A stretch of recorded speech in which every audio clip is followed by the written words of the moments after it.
Estimados estudiantes, como les había dicho, vamos a grabar esta clase de la unidad 1, Educación y Sociedad. En la sesión 2, la influencia de los grupos e instituciones sociales en la educación. Muy bien. Habíamos tomado estos tres autores, Durkheim, Bourdieu y Paulo Freire, ¿no? Entonces, la educación, ¿no es cierto?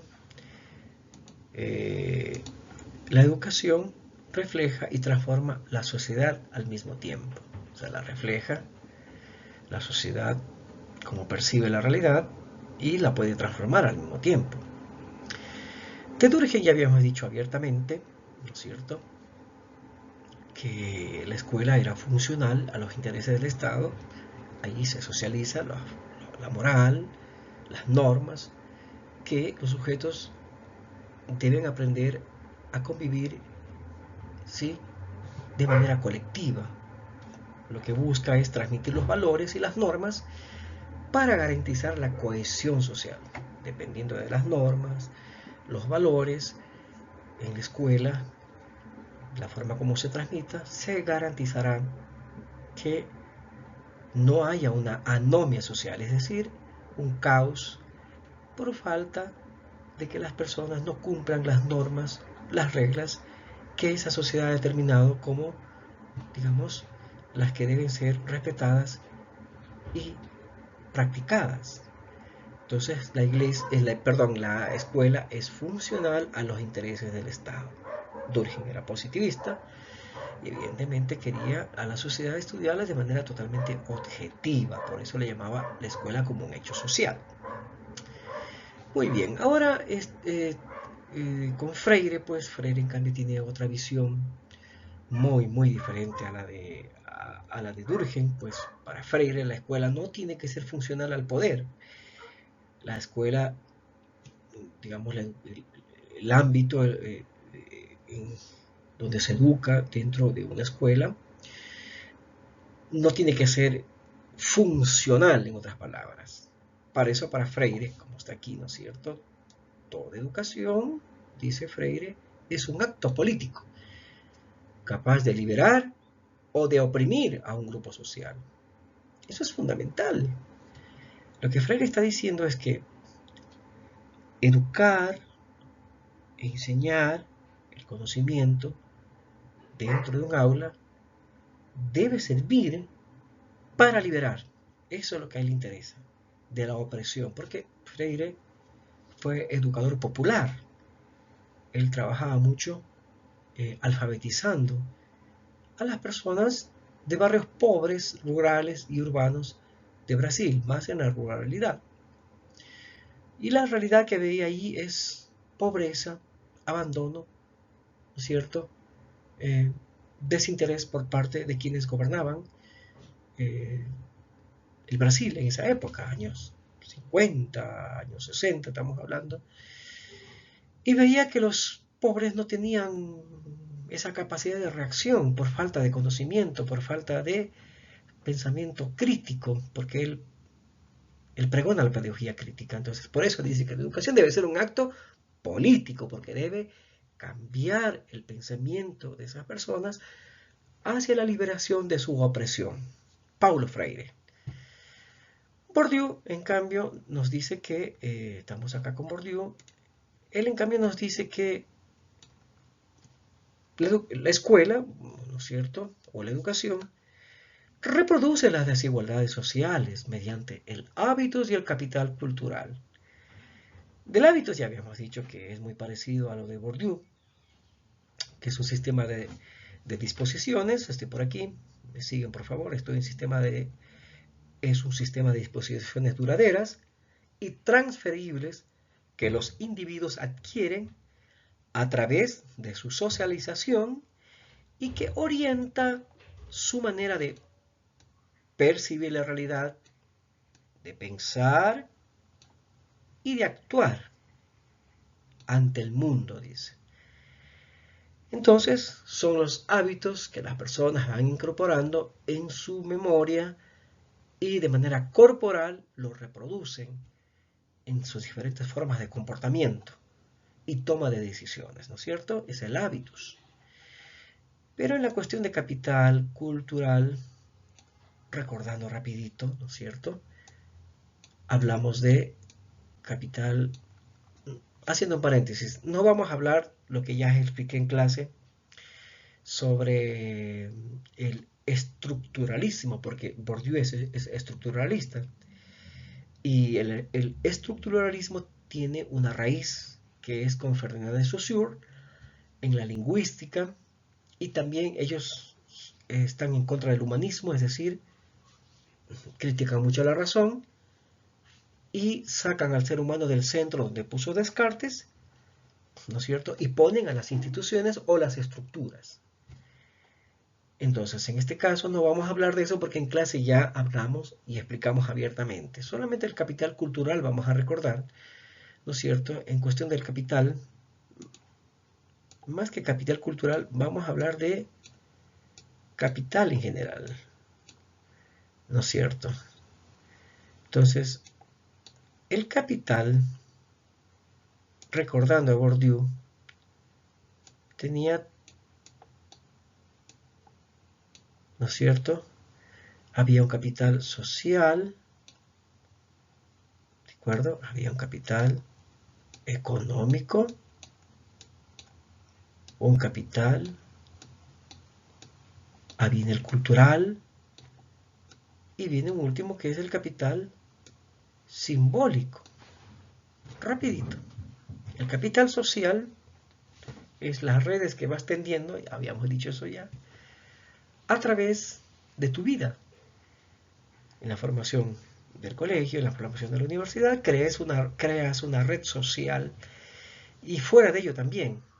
Por ejemplo, heredas la red social de tus padres dependiendo en qué red social se desenvolvió.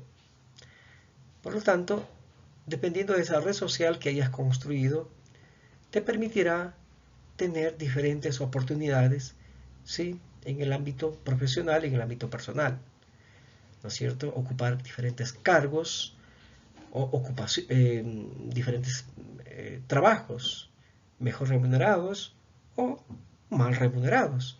Depende del capital social que tengas. Entonces, en este caso, eh, una persona muy pobre, posiblemente su círculo social sea el de la pobreza y no salgan de allí sus hijos tampoco. El económico, en cambio, es todo aquello que ha acumulado esa persona, bienes, muebles e inmuebles, como casas, terrenos y dinero, ¿no es cierto? Y ese capital le permite acceder a otros, eh, digamos, le permite acceder a una mejor calidad de vida material, evidentemente, ¿sí? Y el capital cultural que está aquí, que le he puesto como una G casi, pero es capital cultural. De esto hablamos que habían tres tipos de capital cultural, ¿sí? Entonces vamos a poner aquí. Había un capital cultural encarnado, no se olviden eso de ahí, encarnado. Un capital cultural objetivo y un capital cultural institucional. Esto es fundamental. ¿Ya? En el capital cultural encarnado es referente al hábitus, es decir, cómo interiorizo en mi mente diferentes hábitos de comportamiento y los reproduzco en la sociedad. ¿Ya? Si a un niño pequeño le educan diciendo que ciertos grupos sociales no debes acercarte porque son, digamos, tildados de, qué sé yo, malandrines o lo que sea, posiblemente eso reproduzca ese niño, ¿no es cierto? En el capital objetivo es lo, lo material, ¿no es cierto? Libros, arte, pintura, esculturas, todo aquello material que represente cultura, lo cultural, ¿no es cierto? Y que esos capitales o ese capital cultural en libros, en esculturas, en pinturas, evidentemente que te va a generar una red social en ámbitos parecidos y te va a permitir entrar en mayores facilidades para tener conocimiento más general de la cultura. El institucional es cuando el sujeto logra acceder a títulos como diplomados, licenciaturas, maestrías, doctorados, etcétera, etcétera. Y eso te va a permitir, evidentemente, moverte en diferentes escalones de la sociedad, ¿sí?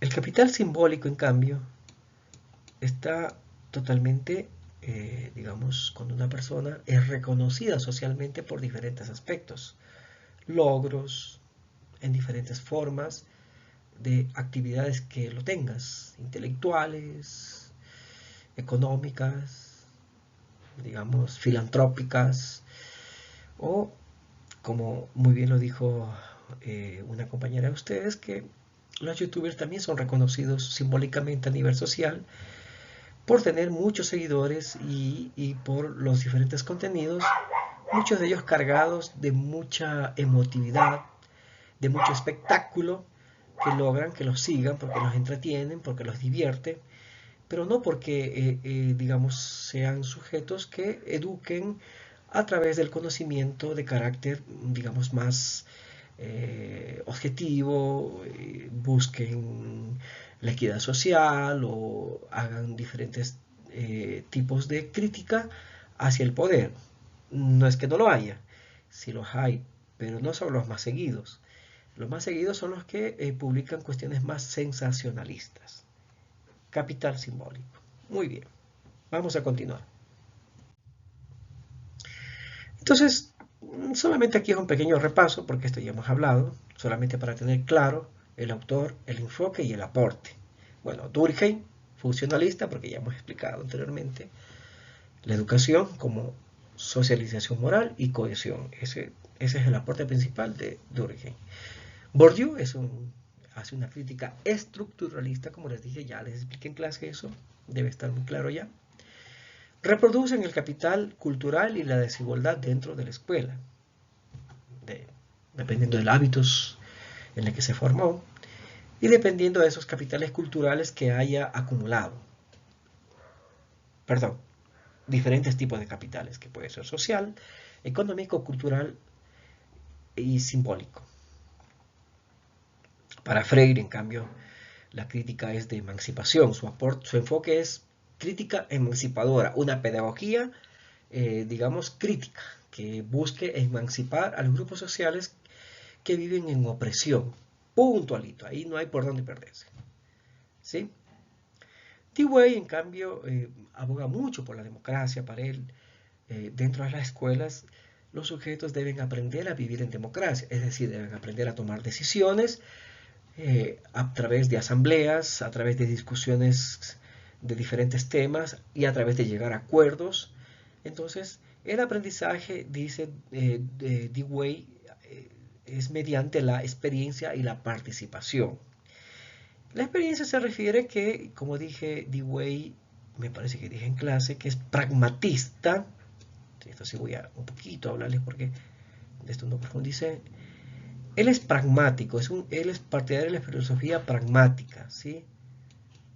Entonces, él es pragmatista. ¿Qué son los pragmatistas?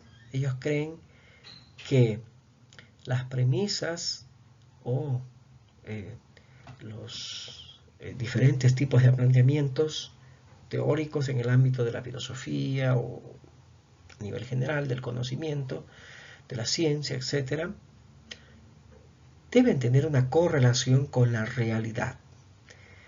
Si esa premisa lanzada como hipótesis, etcétera, etcétera, no tiene ninguna validez en la realidad o no tiene una función, no sirve de manera práctica, simplemente no sirve.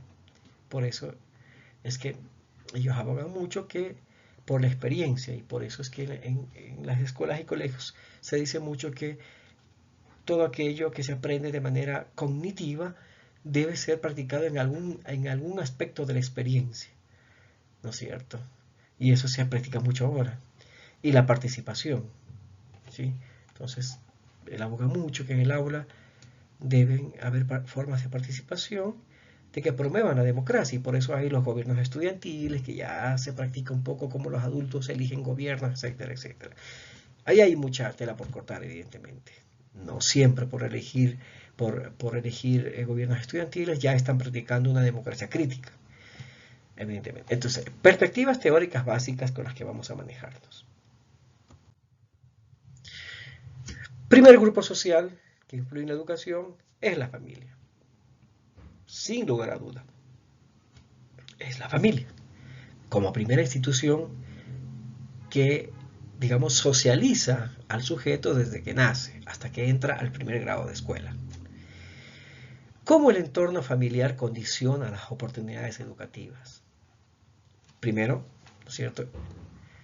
Es el primer agente que socializa y o socializa el aprendizaje de manera moral, de manera sistemática. Primer agente de socialización y aprendizaje moral. Entonces, el niño en la familia aprende todo aquello de cómo comportarse con los demás, aquellos aspectos que debes hacer y que no debes hacer, cómo debes comer, cómo debes vestirte, etcétera, etcétera, etcétera. Pero cada familia habrá unas diferencias en formas de socializar estos aprendizajes morales. Transmite también valores, hábitos y disposiciones culturales. Bueno, cuestiones de valores ya hablamos anteriormente, ¿no es cierto? Y diferentes tipos de hábitos. Los hábitos de Bourdieu están aquí, ¿no es cierto? ¿Qué cosas le digo al niño que son buenas o malas, o están bien hacer o no hacer? Entonces transmite los diferentes valores, disposiciones culturales, ¿no es cierto? Dependiendo de cómo esa familia accedió a esos capitales, en este caso capital cultural. Va a transmitirle a su hijo también ese conocimiento de esos capitales. Bien, capital cultural familiar, ya esto lo hemos hablado, ¿no es cierto? Dice que influye en el éxito escolar. Entonces, dependiendo de esos capitales que explicamos anteriormente, económico, social, cultural y simbólico. Dependiendo cómo esa familia tenga esos capitales, va a influir mucho en el éxito de la escuela, dice Bourdieu. Bueno, Bourdieu no está hablando en un sentido pedagógico en realidad, o sea, de aprendizaje en sí, pero dice que el éxito de un chico puede influir mucho dependiendo de sus capitales. En cierta manera, Bourdieu tiene razón, pero dentro de la educación, pues si un niño logra tener un éxito en el conocimiento, en el aprendizaje, también hay otros factores que Bourdieu no los toma en cuenta, que aquí no los voy a hablar. Bueno, para estos dos autores, Boles y Gintis, la desigualdad educativa sí se da desde el origen de donde esa familia provenga, un poquito conectándose con Bourdieu. Pues una familia muy pobre, acceder a una escuela muy pobre, y posiblemente la mayor parte de sus hijos no salgan de allí.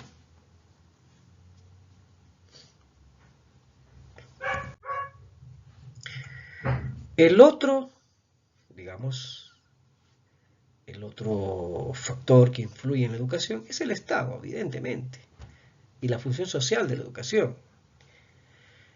Bien, rapidito, sabemos que el Estado, pues su función, ¿no es cierto?, regula la educación, ¿sí? El primer instrumento para regular la educación es la Constitución.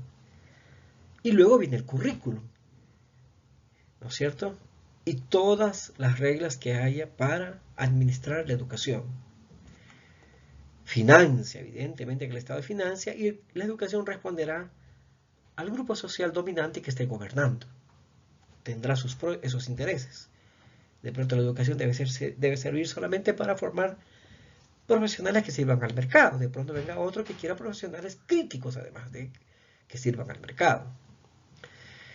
Entonces, regula, financia y garantiza la educación. Bien, para Durkheim ya sabemos que la educación debe ser funcional al Estado para generar cohesión social a través de la socialización de las normas y valores que una sociedad designa como las que, digamos, las designa como instrumentos para generar la cohesión social. Entonces busca formar ciudadanos y mantener el orden social. No quiere que haya anomia. Y la anomia es la falta, digamos, no se respetan las normas y la sociedad entra en un caos. Bueno, para Dewey, evidentemente, debe promover la educación democrática y participativa.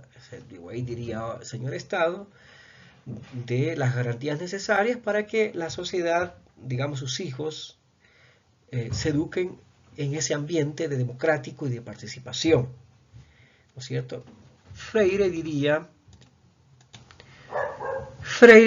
que las políticas educativas, es decir, las políticas que determina el Estado, pueden ser emancipadoras o reproductoras de la opresión. Bueno, pues Freire tenía clarísimo que depende del grupo social, del grupo que esté gobernando, decidirá cómo administra su educación.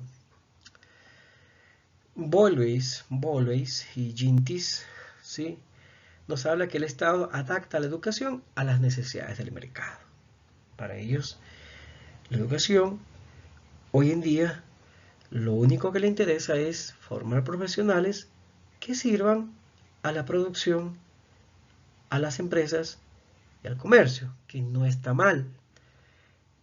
La única cosa que diría, digamos, Freire, es que además de ser, digamos,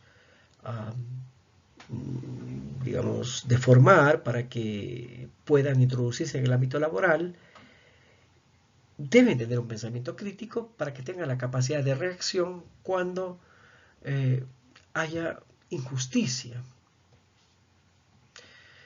Hasta aquí vamos a quedar la primera parte, ¿no es cierto? Voy a grabar otro video para que no se haga muy largo y poderles enviar. ¿Sí? Esta es la primera parte.